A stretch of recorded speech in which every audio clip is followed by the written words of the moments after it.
The Racing Postcast in association with Paddy Power. They stream all UK and Irish racing live on your mobile, tablet or PC. Hello there, welcome along to the Racing Post Weekend Postcast. We have got some absolutely superb action to preview, most notably at Cheltenham, but also Doncaster and in Ireland on Sunday. The Stars even are coming out to play. So, loads to get stuck into. I'm Bruce Millington, and joining me in the studio are Ed Quigley and Paul Keeley from the Racing Post. And we should clarify that's Ed Quigley, the Racing Post racing expert, rather than Ed Quigley, the Paddy Power football expert, who also appears on our football podcast. And from Ireland, Frank Hickey from Paddy Power has all the odds and hopefully a winner or two. Right, what sort of form do we come into this broadcast in terms of punting? Ed, start with you. How have you been going? Yeah, not bad. Yeah, yeah, a good season. Yeah, anti-post wise. So you're in form. We're going okay. Yeah, Good. We're going okay. Kills, you tipped single farm, the beautifully named single farm payment, who won in the first race at Cheltenham. So that's good. It was rubbish coming into it, but it suddenly got very much better. So. Jolly good. And how are you going, Frank? You haven't blown the wedding budget, no? No. All's good. All's going all right. Good. Well, the lads sound quietly confident. So in that case, without further ado, we will look at the highlight of the day, the 150 at Cheltenham.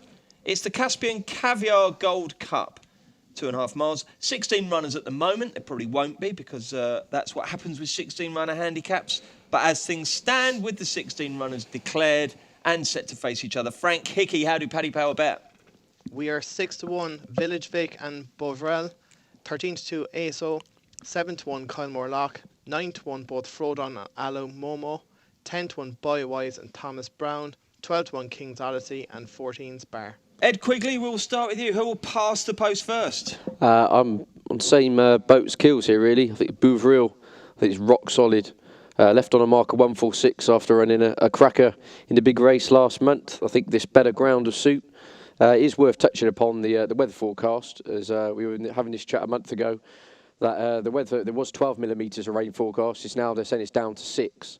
So in that case, I can't see Alamomo lining up, and I can't see King's Odyssey lining up according to the trainer quotes. So what will that give us? Just soft-sided good? Yeah, I think soft-sided good, which keeps the ball firmly in the court of Bovril. He ran 2 absolute corkers at Cheltenham Festival on decent ground, and as I said, I think he's rock solid, and he's definitely my idea, the winner here. This is virtually a repeat of the not the Paddy Power Gold Cup anymore, is it? Victor Gold Cup, isn't it? First 5 all rear post. No, don't. Taken's not in, is he? It's a very different ground, though. That's the thing. Very different. Right, that's the key, is it? In my opinion, yes. Okay, fine.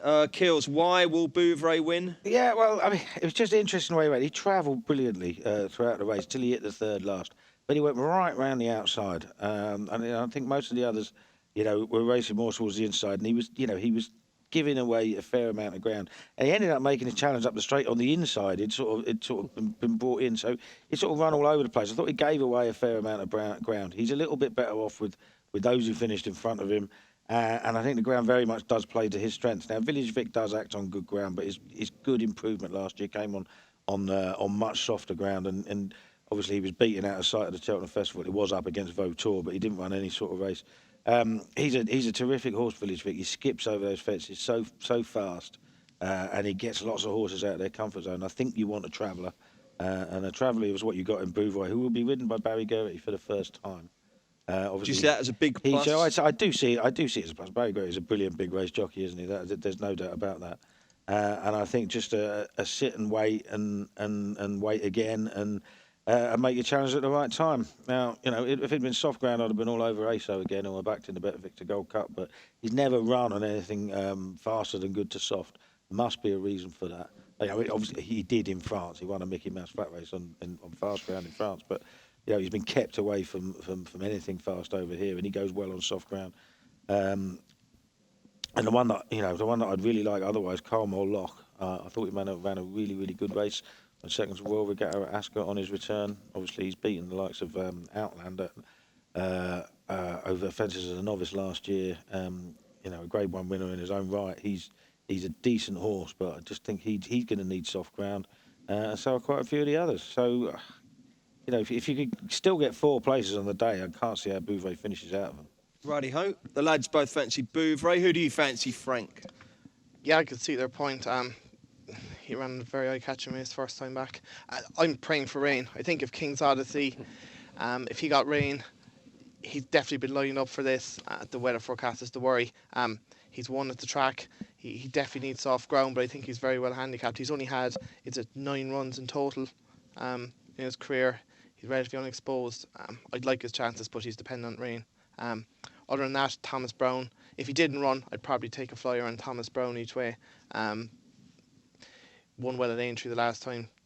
On tour was second, beating a length. It was 28 lengths back to third. But yeah, I'm just praying for rain for King's Odyssey. I've got a ton of rain on my brilliant, what's it called? Forecast.co.uk. It's dry. It's really warm as well. It's phenomenally warm, but they reckon it's going to be a lot of rain from about 1 o'clock. So yeah. Well, hopefully 12. Simon Classage has been interviewed saying he's seen 3 forecasts between 4 millimetres and 12 millimetres. So 12 would get in, wouldn't it? It would. It's a guess up. I totally agree with Frank. I backed King's Odyssey about 3 weeks ago on the assumption this would be running a swamp. I think the ground as it stands would be too quick for him. If it did, I'd be more enthusiastic. But yeah, as it stands, I'm with Keels on Bouvres. What price would you be buy-wise to hit the frame? He's got to blow out at some point, hasn't he? I think he's going to win at some point. Well, yeah, that's true. Yeah. Can't he win? Oh, possibly. I mean, he can win if he gets all the jumping in, but he will. He will clout 1 or 2, don't you?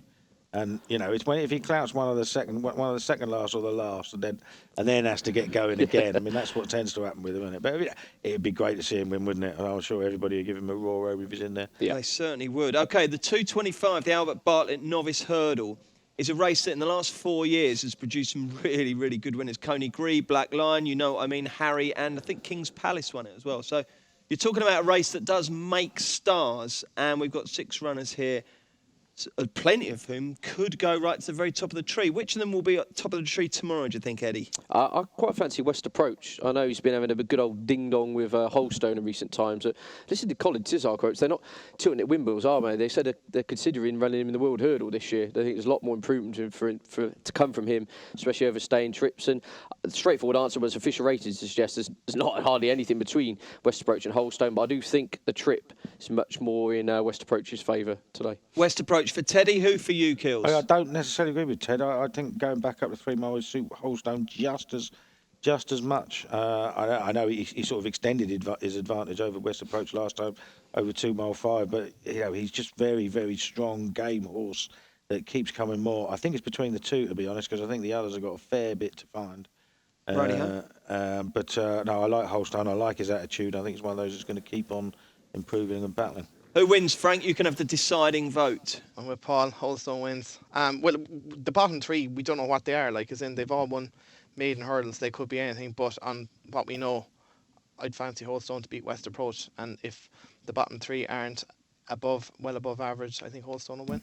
Right, okay, 3 o'clock. The StanJames.com International Hurdle, and My Tent or Yours is on a bit of a recovery mission after a pretty lame return. He's going to be favourite, Frank. What's the latest state of play with the market? My Tent or Yours is 6-5. The new one is 100-30. Mr. Miyagi's 4-1. Old Guard 11-2. Courtminster's 25s, and Melodic Rendezvous 33-1. Ed, could you trust My Tent or Yours after what he did last time? No, I don't trust any of them. Don't trust any of them? It's an uninspiring race. This is full of aggressive horses. It kind of it does sum up the state of play with English 2 mile hurdlers, basically, doesn't it? Yeah, you've got a load of what were 168 rated hurdlers now and they're 50. I mean, look, I'm not going to rabble on. Something's got to win, hasn't it, Ed? Exactly. Is there any value out there? At the prices, I think Court Minstrel is a big price, considering what you're going around, 6-5. My Tent of Yours, you're looking at 25s-ish, somewhere around that for Court Minstrel. And on official ratings, look, you can basically throw a blanket over the lot of them. And Court Minstrel seldom in the winter actually gets his ground to act on. This is a small field. He's going to get, by all accounts, some decent ground. And I haven't had a bet, but I'm tempted to take a flyer on him because I generally don't think there is much between them. And I don't really know what there is with the new one these days. And My Tent or Yours, he's becoming a little bit of an excuse horse, in my opinion, and there are excuses for him, but he does keep finding a way to lose. So it's not a race I'm all over, to be honest. Okay, Keels, will you be going with an old horse or Old Guard? I've had a couple of quid on Old Guard, only because I think, like Ed said, it's going to be a muddling race, and I think he really does like Cheltenham and he likes decent ground. I mean, he's got even more to prove than My Tent or Yours because he's got to give him £8 to start with and finish behind him at Haydock. So it's not a strong selection by any means, but if My Attent or Yours runs his second to Annie Power in the Champion Hurdle last year, then he doesn't come off the bridle, does he? But we just do not know what to expect from him anymore. He's 10 in January. He is a bit of a strange horse. We're going to probably end up with a slow pace. He's probably going to be tugging like mad. I don't know. It's a small interest bet on Old Guard. Like to see. I wouldn't mind seeing the new one win because I like him. But he's been schooling over fences all year apparently. So what's he? He's never the cleanest jumper of a hurdle anyway, was he? So what's going to happen with him? Not a race that floats the boat. Righto, does it float your boat, Frank? No, definitely not. It's like I haven't looked at this morning, and I had to ask one of my colleagues did he have any opinion because I just couldn't nail my colours to anything. Obviously, if My Attent to Yours repeats his champion hurdle run, he's going to be very difficult to beat. But it's 2.5 years since he won a race, including being off the track. The new one's been jumping fences. Olgar was very disappointing the last time. Mr. Miyagi's a bit of a hound. Melodic Rendezvous gone. This is a race I wouldn't be. Or if you had to have a bet, come on, Frank. Just say the name of a horse. My Attent to Yours. Okay, right. That's the least confident tip I think I've ever heard. Right, 4 other excellent races on the card.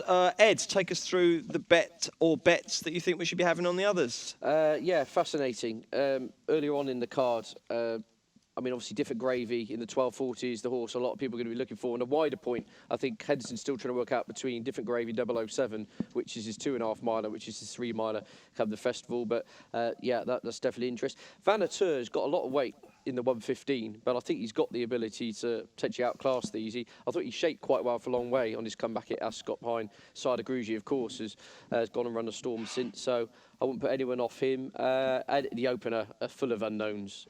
Not for me, with so many unexposed horses in that one. Okay, Keels.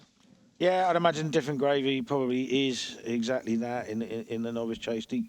The 115 Vanateur could still prove to be very well handicapped, but I have a feeling Baltimore Rock has got a bit more in him as well, and I think he's the danger. I would probably back him over Vanateur, given the likely prices. I'd imagine Vanateur is going to be quite short yet again. And in the last, I really do sort of quite like Hannah's Princess, who always tends to go well fresh. And one great chick is in great form. I think she's on a reasonable mark. It's one of those tough mares, handicap hurdles, but her record after a break is pretty solid, and I give her a shot. Frank, who do you like on the rest of the Cheltenham card? I agree with the lads. Different Gravy would be hard to beat. I'd keep an eye on Baron Alco and offer tomorrow, but for maybe the handicaps in the spring, I think he's very interested in that respect. I thought that Vanato, he probably was up against a decent Side of Grugy last time at Ascot, but I thought Sizing Platinum, he dropped back to 2 miles, would probably help him. He ran second to Fox Norton when Fox Norton was running off 146 in October. He's only a pound or 2 higher here, is he? And dropped back. He didn't stay in the Bet Victor Gold Cup. I thought 2 miles be more his trip. He's probably an each-way alternative to the Fav. And in the last, I thought it was very interesting that Eddie Harty brought over Dalmatia. I don't know if you can... That's the correct pronunciation. Yeah, Dalmatia, that'll do. Yeah, it's only had 6 runs, 2 wins, 2 thirds, 1 well the last day. Morga ran well subsequently. It's running off, it's at £4 higher than what it'd be running off in Ireland, but it only got 5, I think, for that win at Gorn or 6. I think it's very interesting. He's bringing her over. She'll definitely be an each way price, and I'll be having a few quid in her. Good shout. We like good old Eddie Harty. Right, that's Cheltenham. We'll have a look at Doncaster next. Here's Paddy Power's latest horse racing offer. It's money back as a free bet if your horse finishes second to the SP Fav in all races at one meeting today. And at one meeting every day this month. Max £25 per race, not available in shops. 18 plus, gambleaware.co.uk. Welcome back. We've got 2 Channel 4 races from Doncaster. Not many runners, but plenty of quality in there and some interesting races. So we'll start with the 240 and a horse you mentioned just now, Ed. 007 is one of 4 runners in the Bet365 December Novices Chase. Will he run out the winner? I think he's most likely winner, yes, definitely. Again, another small field, not great strength of depth to it. He jumped and travelled really well at Cheltenham last time out. The form has been franked subsequently, and there's not a lot to say, is there really? I think he's the most likely winner.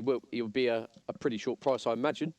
But, I think he's the most likely Can winner. you see beyond him, Kills? Not really, no. I thought Present Man showed more battling qualities than I thought he had in him when he won last time, but I still think he's got a bit more to find. And Like Ed said, 007 did look pretty good. I think it'd be a short price and difficult to beat. Okie doke. In the next race, Oh, go on. the what's it called? The Summit Hurdle, is Well, it? the Summit Juvenile Summit Hurdle, Juvenile no less. Hurdle. We're going to be facing up to another very, very short one. This Cliffs of Dover, who I thought was probably overrated by the handicap until he came out and bolted up again. He's got an awful lot in hand, I think. He's got a hell of a lot more in hand on Racing Post ratings than he has on official ratings anyway. You know, nearly £20 on those figures, and he's just looked very good. And you know, two really short price favourites for punters to deal with. Frank, can you see beyond the Donny Jollies? I can't really. I think Okay. 007 will take a fair bit of beating. Right, let's get some decent bets for you for the rest of the Doncaster card, Ed. Give me one. Oh, crikey, you got me here. There is one I've had in the notebook for some time, runs into 130. It's Hawk High, previous Cheltenham Festival winner. Again, in the words of Tim Easterby, one of the most ground-dependent horses in his yard. And he's going to get his ground again. It's a funny old time. We're in December. You've heard Simon Class mention it's only the second time he's ever had to water in December, and it's just it's like that all over the country. Global warming kills. Yeah. I just off a mark of 141. Nonsense. You can't keep denying global warming. Of course you can. All garbage. How do you Just 'cause we bet have global rain. warming exists? No, global warming happens, but the idea that it's man-made for a tiny little amount of gas in the air, it's just nonsense. Carbon dioxide is the best thing that ever happened to Earth. Should be pumping loads of it in there. Really? Yeah. So we should go back to those warm old is- tins of blue Stratos with the... Warm is far better than cold. Well, I agree with Warm that. is I must far, far better than cold. Hawkeye's got a chance off 141. Okay, thanks for that, Ed. Kills, have you got a Donny fancy for Right, us? something I'm far less ignorant about, racing. In the 1150, I thought Shadows Lentham was shaping like a winner, and then when I had a decent bet on him, he unseated very early last time.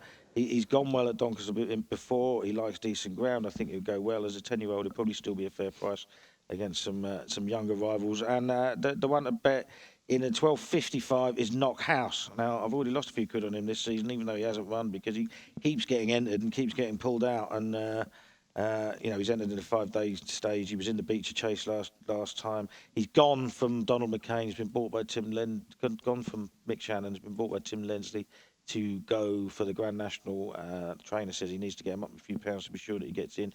Goes really, really, really well fresh and must have good ground, and he'll win. Righty, he'll win. Okay, we like that. Have we got any that will win, Frank, at Doncaster? Well, I was going to put up Ziga Boy, but in the same race. But No, stand your ground, mate. he's run well. Like, he won the Sky Bet Chase very easily off only £4. I think £4 lower last January. The ground's very important to him. It's going to be good. I think it's going to be an each way price. You could probably back him each way. I thought Passmore in the 12.20 to make his handicap debut, also for Alan King. It's only got a mark of 112. The hood is on first time as well for handicap. I wouldn't be surprised if tomorrow's the day he gets a win. And Okay. I'll definitely be having a bet on him. Frank, have you had a look at Navan Saturday yet? I have. Oh, come on then. What have you got for us? 2 seconds there. I just need to get my notes.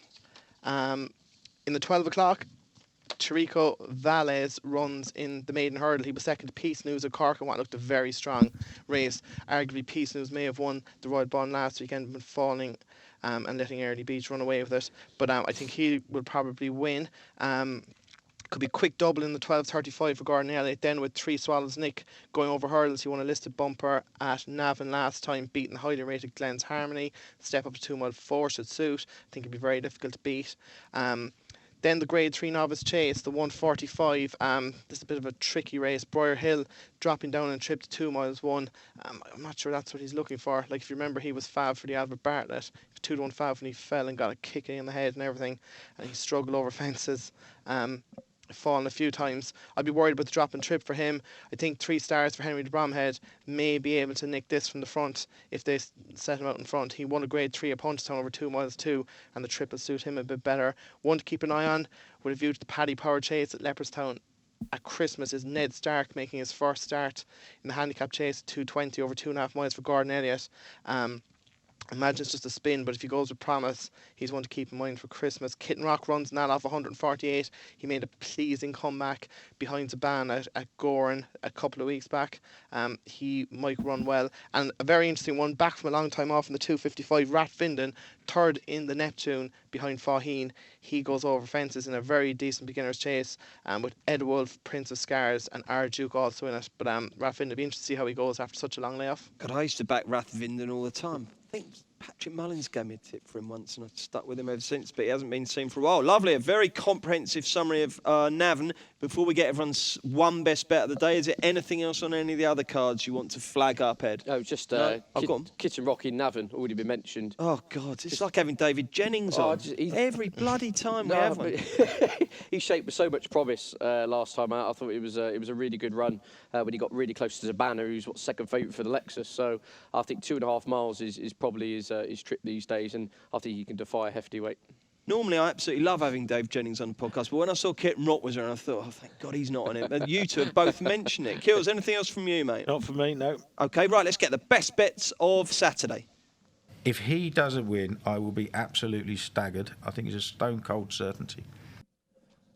Go on then, Kills. After that, we'll stick with you. Yeah, Knockhouse, still a young horse. I think he's going to be primed first time up. Which race and which 12.55 Doncaster. OK, Ed? At 150, Cheltenham Racecourse, Bouveril to win the Caspian Caviar Gold Cup. Righty-ho. And Frank Hickey. Linkfield 215, Jaleo to win. He was 6-1 fav for the Fred Winter. Disappointing there. He's moved to Ben Pauling, and he's after getting dropped £4 since that. Mezer Dizabo had a similar enough profile, and he got dropped, and he's hacked up at a handicap since. And it looks an ordinary enough race tomorrow. And if he could justify the reason why he went off 6-1 for the Fred Winter, he should win this tomorrow. OK, I'm going to do one this week. I don't normally, but Cornborough, one of my favourite horses, is running in the 130 at Donny, taking on Hawkeye, but I think Cornborough each way will go very well. Right, let's have a quick look at Hong Kong, because the flat fans have got plenty to get stuck into here. On Sunday morning, there's loads and loads of great races, Group 1s all over the place. Frank, you're primed with prices. What's the best race? Is it the Vars, do you think, Highland Reel? The Vaz, I suppose, is probably the best race, yeah. Give us a show on there.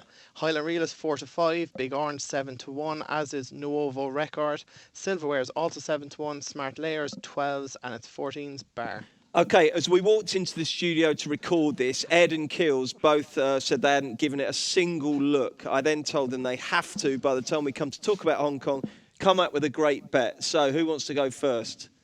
Ed. I'll go first. Go on then. I'll give you a favourite. But no, in the sprint, Lucky Bubbles. Only because I've got a couple of friends I know over there, and they tell me it's the only horse they're going to back. And incidentally, he's never been out of the 2, I think, in 9 starts over the course of distance. So well done. That's very convincing. That's Kills. good enough for me. Beat that. Yeah, well, if you want one to oppose what's his name, Highland Reel with, I mean, you know, he might actually get taken on by Big Orange, and they might set it up for something. And I think the Nuovo Record has run well in a Hong Kong Cup before. I think that'll go well. OK, what price? That's an absolute guess. So right, pretend it's anything other than that. What price is Lucky Bubbles for Ed there? He's Frank? 11-4. 11-4, OK. Yep. And Frank, who's your Hong Kong good thing? Maurice in the mile. I think he won it last year when beating Able Friend, if I remember correctly. I think he'll win it again. I didn't check, but I assume Ryan Moore is on him. If so, that'll win. There you go. Authoritative, expert views on Hong Kong and more properly authentic, genuinely shrewd views on the Punches Down and Court cards on Sunday coming right up. Here's Paddy Power's latest horse racing offer. It's money back as a free bet if your horse finishes second to the SP Fav in all races at one meeting today. And at one meeting every day this month. Max £25 per race, not available in shops. 18+, gambleaware.co.uk. Welcome back. It's Bruce Millington, Ed Quigley, Paul Keeley, and from Paddy Power, Frank Hickey. And we're looking to 2 really, really high-class meetings in Ireland on Sunday, Punches Down and Cork. And before we talk about them, we should absolutely ridicule the well-known racing broadcaster who tweeted viciously the other day, what a load of nonsense of people to make out that there's any sort of dilemma for Ruby over who to ride between Jackadam and Douvan. Of course he'll ride Douvan. Ruby Walsh rides Jackadam, so in your face, matey. Right, let's look at the John Durkan Memorial, 2 o'clock at Punchestown. And Frank, how do you bet? We're 5-4 Jack Adam, 11-4 Sub Lieutenant, 7-2 Black Hercules, 13-2 Outlander, and 16-1 Alechi Inwa. I love Matt Chapman, really, anyway. He puts up a view, doesn't he? Very occasionally he's wrong, but he's a good lad. He's good value, and he's going to be great on ITV. But back to the matter in hand. Ed, will Jack Adam win? Yes, I think he will. I think he'll find life a lot tougher than he did 12 months ago. I think over 2.5 miles, he perhaps preferred the ground a little bit softer. I mean, it was absolute bog when he stuffed Valsalido 12 lengths last year. I think Sub-Lieutenant is, it's like a duck to water over fences in recent times, and he made Outlander look ordinary. You could argue Outlander is becoming a little bit of, again, an excuse horse in many ways. But I think Jack Adams most likely winner, but he's going to have a good race on his hands here over 2.5. What's your verdict, Kills? Well, the others have to step up a fair way if Jack Adams at his best. I think he probably does over the trip. One a bit further. The one I would say, if you're going to take him on with Black Hercules, because I think he likes decent ground, and he jumped really well last year, and he's got a bit of pace about him. So, I think Jack Adam ought to win, because on form his form's almost a stone better than the others. But Black Hercules was really good in the JLT, and he stayed on well. That was decent ground. He jumps really well, and he's the danger. We're not expecting a ton of rain, are we, Frank? So should be going as currently stated. And if that is the case, who wins? Well, obviously Jack Adams sets a fairly high standard. He won it very easy last year, but I compiled the race up at Dow Royal that Sub Lieutenant won last time, and I wrote him off completely, said he'd no chance of beating the likes of Outlander, and he was unbelievably impressive. And then when you look at it, Henry de Brahma, that is, may just have turned this horse inside out. I'd be willing to give him a chance. Like, he's race fit, where Jack Adam and Black Hercules aren't. I don't really like Alechi Inwa, and Outlander was unlucky at Clonmel, but that's him. Unlucky, full stop, isn't it? So, yeah, I'd be willing to chance Sub Lieutenant to cause a mini shock. Righty-ho, let's have a look at the highlight at Cork. It's the 2:15, the Kerry Group, Hilly Way Chase, and potentially the best racehorse in the world. I think we can say, can't we? Could be, couldn't he? Duvan, he makes his eagerly awaited seasonal reappearance. Paul Townend is lucky enough to be in the plate. And if you fancy remortgaging and lumping on Duvan, what price will Paddy Power give you? We're 1-6 Duvan, 10's Gilgamboa, 14's Days Hotel, and the Game Changer, 25 Mazeltov, and 50's Bar. OK, we'll have a quick chat about Duvan's chances. Basically, I want to know each of you, if you fancy him, just say you fancy him, but what do you think he should do this season, Duvan? Run in a King George. Yeah? Oh, be brilliant. The horse could be injured next year. Be great, wouldn't it? What's the point of faffing around? Yeah. I think he's stamina, his pedigree suggests he should get the trip. I think an easy 3 round Kempton. I'd just love to see him in a King George, purely from a spectacle point of view. I think if you could get the likes of Q Card and Thistlecrack and Gonagry alongside him, it would be one of the best King Georges of all time. But it certainly would. There we go. The trouble is, though, of course, the 2 mile chasing scene is absolutely his mercy, isn't it? You can come back to that after failing. It ought to be at his mercy. So I'd imagine knowing them, they'll probably stay at 2 miles. I don't really see him as running in the King George. On his second start this season, really. I mean, I wouldn't mind seeing him do it, but I mean, great, wouldn't it? He's only ever run over 2 mile 1, hasn't he? I mean, he's not gone any further than that. So why are they going to stick him up to that when they've got big graded races throughout the season? I suspect they'll just mop up at 2 miles this year, and then put him up next year if they fancy it, don't you? That's very much what I would expect. Frank, if Duvan were to line up in the King George, what price would he be? Oh, well, I think we're a big enough price. I'd be surprised if but the price you are isn't the price he would be on the day, is it, obviously? Well, we were talking about this the other day, and we were kind of saying he couldn't be much shorter than maybe 4-1, 7-2, if he did line up. That is, assuming maybe Thistlecrack runs too. If it was just Q Card, he might be a bit shorter. But if Thistlecrack ran, he couldn't be shorter than 4-1. An exciting prospect for sure. That would make Christmas Day a day where we just want to get the day through, wouldn't it? So we can get to the King George. Anything else anyone fancy in Ireland on Sunday? We'd better start with you, Frank, because you're the most likely to have an answer. Well, I don't have much betting, but there's a race, the Beginner's Chase, in the 2:35 at Punchestown. American Tom, we've seen plenty of cash for this for the JLT. He makes his chasing debut, but he's up against a couple of decent ones. Woodland Opera, Blue Hell, who was fav for the County Herd last year. Woodland Opera might be a decent price to overturn the fav here. He was backed as if he was a certainty on his chasing debut at Punchestown, but he's behind Haymount. But the second, Coney Island, has come out and franked that form. I think he might be an each way price to do American Tom. And what else do I have for you? The 12.55. I thought toe the line up against Turcagua. Turcagua isn't the most reliable of Willies. He'd probably be fav. Toe the line should have won on his hurls debut at Wexford when Forge Meadow got up and did him on the line after he made a mistake at the last. He was rated over, or she was rated over 100 in the flat. I think that might be an each way bet against the fav in Punchestown. And so give me one horse each to back on Sunday. Ed Quigley. Oh, crikey. I think it's going to be short price, but Listen Dear is running to Cork, the mare. That'll be very short. Yeah, I know, but to be honest, I've got nothing else. Short shot Ted. I haven't even. I couldn't even tell you I was running against it, to be honest with you. But yeah, it's outside of the big two races. I find it quite an uninspiring betting heat, to be honest with you. Keels. Yeah, I'd imagine Screaming Rose will go quite well in the staying hurdle at. So to find out what time it's 1:40 at Kirk. At where? Kirk. New racecourse. Okay. And Frank, who's your Sunday nap? Yeah, I might chance Woodland Opera. Woodland Opera. Yeah. Which race is that in again? In the 2.35 at Punchestown. Oh yes. Okay, fine. Right then, weekend plans. Ed, you at Cheltenham?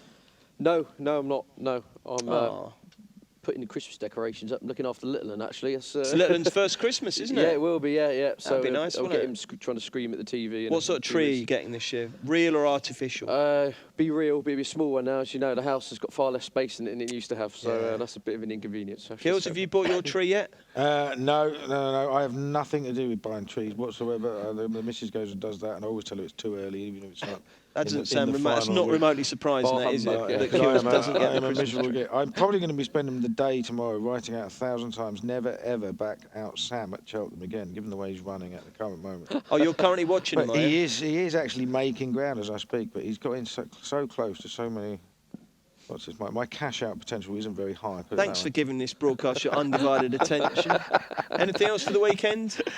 Or am I distracting you? No. Quiet weekend. Quiet Very weekend. quiet weekend. And Frank, what are you doing, mate? I'm working today and tomorrow. We have our racing bus tour on Sunday evening, which comprises of getting in a bus, drinking cans and drinking pints in pubs around the place. So that's something to look forward to Sunday. Who's in that? Is that work colleagues or? Work colleagues, yeah. Everyone in the racing department. Most people right. will be going to it. So I'm sure Jill will be delighted to see my head on Monday morning. How many pubs will you visit, do you think? I think last year we did something like 7. 7? And then into town after, like. A half of harp in each, yeah? I'd say probably you'll go for 2 gin and tonics per pub. And will Jill be waiting up for you when you get in with the rolling pin in her hand and her arms folded? At all. No, not at all. No.